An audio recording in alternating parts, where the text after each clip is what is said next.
Hello, everybody. Welcome to the Fabulous Health Show. I'm your host, Terry Chrisman, and I'm a whole foods plant-based nutritionist. And this podcast is all about helping you obtain optimal health so that you can live a long, happy life and age with grace and vitality. So today, episode 16, we're going to talk about how food companies get you addicted to their food and the secret that is keeping you fat.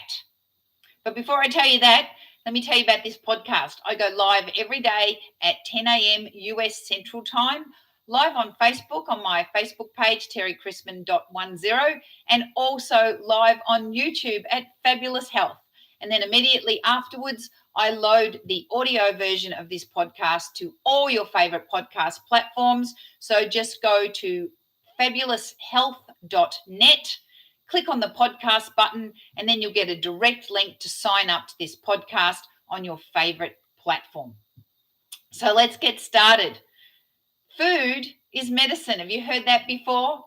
It's from Hippocrates. Well, it's attributed to Hippocrates anyway. Nobody's really sure if he really said it. But let thy medicine be food, and thy food be thy medicine. And what is he saying? He's saying basically eat healthy things and don't poison yourself with unhealthy things. I'm not too sure if there were too many unhealthy things back in Greece all those years ago. But anyway, there's certainly a bunch of unhealthy things in the modern world. So healthy food is food that comes from the earth, plants, fruits, vegetables, legumes, grains, nuts, and seeds. And unhealthy food is poison to your system. And I'm talking about animal products, alcohol, and processed food. So why am I telling you that this is poisonous? And I'm talking about vegan processed food too, not just animal processed food. I'm talking about vegan processed food as well. So why am I telling you and asking you to believe me that this stuff is poisonous? Well, food companies employ scientists to create food that has what is called a bliss point. And the bliss point is a precise mix of sugar, salt, and fat that sets off the dopamine response in the brain to release the pleasure hormones. And believe me, they're going to have like tons of lab rats in there feeding their food to them and measuring the dopamine response before they put your Pringles on the shelf. Believe me, that's exactly what they do. So what happens is your body gets actually hungrier while it's eating the processed food because it's getting that dopamine response. Now, if a food has too much of, say, one element, too much fat, too much salt, too much sugar, you'll stop eating it. And that's called sensory specific satiety. So if you're eating some food and it's too salty, you're going to go, don't really like that. It's got too much salt in it. Or if it's too fatty, the texture is not conducive to your palate, then you're going to stop eating that because maybe the fat's sticking to the roof of your mouth and you don't like it. And the same with sugar. If something's too sweet, we normally stop eating it. That's in a perfect world. But what's happened is that over the last 30, 40, 50 years, food companies have increased the concentration of sugar, fat, and salt so that our palates have changed over time to be accustomed to a lot more sugar, fat, and salt. So therefore, they're putting more in and we're eating more, which is making us fatter because those three things, they make us fatter because sugar's 4 calories per gram, fat is 9 calories per gram, and salt makes you eat more. So those three things together are actually helping us put on more and more weight. Back in 2013, a New York Times investigative reporter called Michael Moss released a book called Salt, Sugar, Fat. And it was outlandish that he was suggesting that the food companies were actually making us fat and sick by design. And of course, the food companies went a bit ballistic and said, oh, of course we're not. We're doing it because that's what people want to eat. But unfortunately, people don't pay attention to what they're buying. And a lot of people buy on taste and they don't buy on health. Well, 8 years later, he's now released a new book called Hooked. And I highly recommend you check this book out because it talks about how the amount of the sugar, fat, and salt that's in all these processed foods is making us addicted to the food. So it's just like a drug or like alcohol. So, for example, you would never tell a heroin addict, oh, look, if you just take one hit a day, you'll be fine. Or you'd never tell an alcoholic, you can just have one drink a day and you'll be fine. Think about these processed foods as a drug because your brain thinks about them as a drug. And in fact, the highest dopamine response is not while you're eating the food, it's in anticipation of eating the food.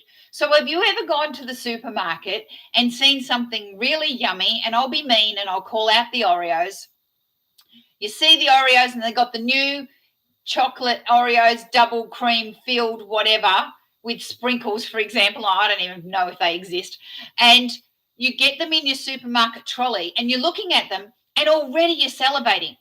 And you're driving in your car and you're thinking about those Oreos, or maybe you don't even make it home. And as soon as you get into the car, you smack open that packet and eat the Oreos. That's the dopamine response in your brain before you even open the packet. Why does this happen? Because your brain remembers the pleasure hormone.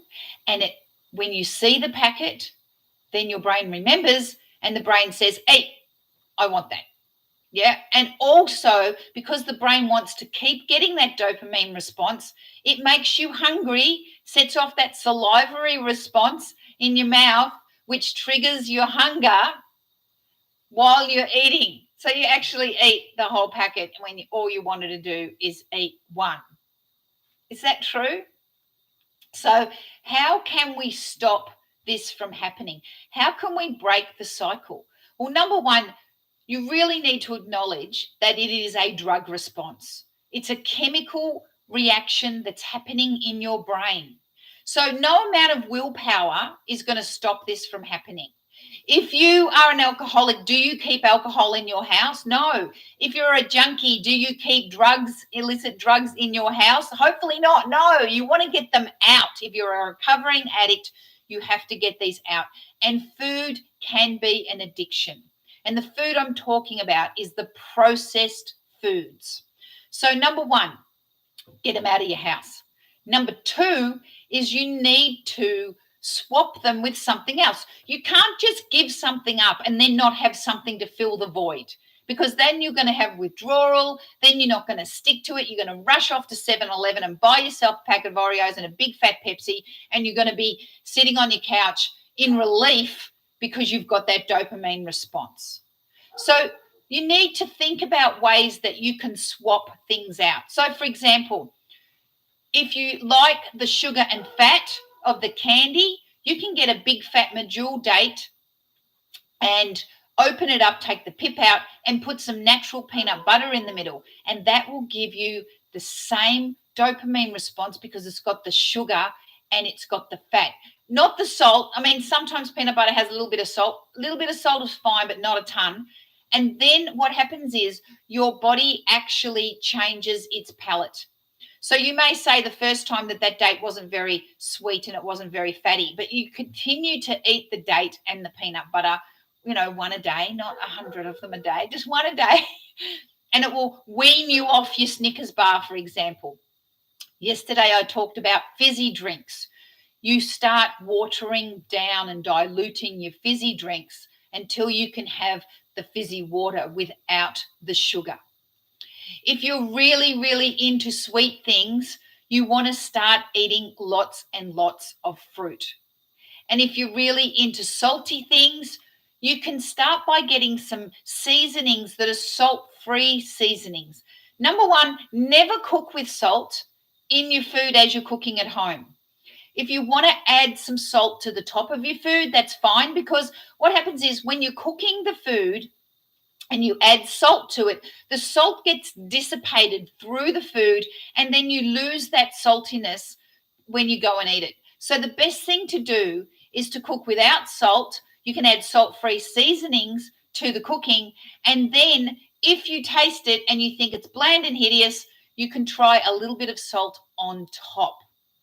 Now, Well Your World is a fantastic company owned by a couple in Arizona called Dylan and Reeves. And I'm an affiliate of that company because I really believe in it.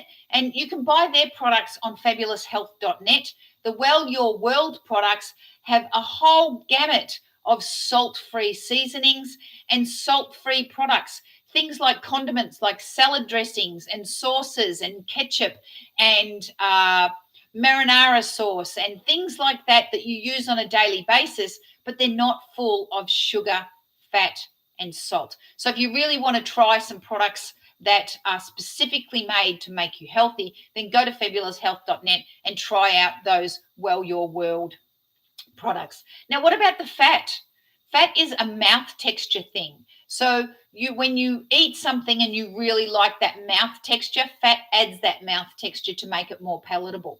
So you can do things without fat. I talk about cooking without oil all the time, specifically for things like pasta sauces and soups and stews and casseroles.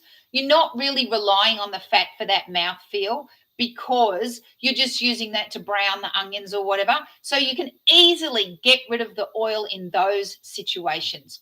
What about things like cream and stuff like that? Well, you can use cashew nuts. Cashew nuts have natural fats in them. Avocado has natural fats in them, and use those because they're natural fats. They're full of phytonutrients and a little bit of fiber, not tons of fiber, the nuts and avocados, but they're the whole food. So if you want some fat, you can try those natural fats. The other thing is you can also go cold turkey on fat like I did and just use an air fryer. So if you like fries, you can chop your potatoes up, shove them in the air fryer, and then you have yummy, yummy fries. It might take a little while for you to get used to that type of air fry rather than the stuff that you get at McDonald's or the Burger King. But trust me, your health is going to thank you, and you're going to lose weight and you're going to be more healthier. And it's all about the longevity of your life and about being healthy for the long term. So I hope you found this information helpful. I hope that you will avoid processed packaged foods as much as possible. And if you can't, then look at the labels and go for ones that are low in sodium, low in sugar, and low in fat. I'm going to teach you how to read labels very shortly, but tomorrow we're going to talk about cheese. That's really bad for you. It's bad news. Don't eat it. Tune in tomorrow, and I hope you have a fabulous day. Thanks for watching.